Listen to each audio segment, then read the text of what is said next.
আজকে চিন্তা করলাম একটু ডিফারেন্ট কিছু বানাই। আসসালামু আলাইকুম সবাই। আজকে আমি একটা ব্ল্যাক পেপার বিফ বানাবো। আপনারা চাইলে এটা মাটন দিয়েও করতে পারেন, চিকেন দিয়েও করতে পারেন। বিফ যেহেতু আমি ইউজ করছি, আমি একটু থ্যাতলায় নিচ্ছি পাটা দিয়ে। তারপরে একটা বোম্বাই মরিচ নিচ্ছি। এটা একটু স্পাইসি হবে, কিন্তু এই বোম্বাই মরিচটাতে এরকম স্পাইসি ছিল না, ফ্লেভারটা দিয়েছে। তারপর একটু ধনিয়া পাতা, কাঁচামরিচ নিলাম।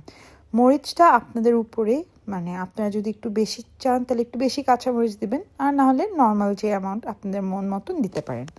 একটু লবণ দিলাম, আর হচ্ছে গিয়ে আমি আদা রসুন বাটা, জিরার ফাঁকি, একটু সয়া সস আর সস দিয়ে আমি ভালো মতন এটাকে মাখাই নেব। বাই দ্য ওয়ে, গ্লাভস পরে নিয়েন কিন্তু, কারণ যেহেতু বোম্বাই মরিচ, হাত কিন্তু ভালোই জ্বলবে। এরপর ফ্রাই প্যানে আমি একটু তেল দিয়ে গোল গোল করে চাকচাক করা পেঁয়াজ দিয়ে দিছি, আর কয়েকটা ক্যাপসিকাম দিয়ে দিয়েছি। এটাকে একটু হালকা আমি ভেজে আমি বিফটাকে দিয়ে দিব, ম্যারিনেটেড বিফ।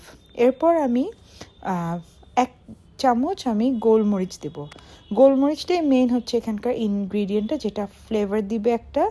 আর যখন ভাজা ভাজা হয়ে যাবে, আমি এটার মধ্যে একটু বাটার দিব, আর আবারও গোলমরিচ দিয়ে আমি সুন্দর মতন আবার একটু ফ্রাই করে নিব। তারপরে আমি এটাকে নামায় আমি সার্ভ করে দিব। আশা করি আপনাদের এটা ভালো লেগেছে, ট্রাই করবেন এবং প্লিজ কমেন্ট বক্সে দিবেন। Thank you.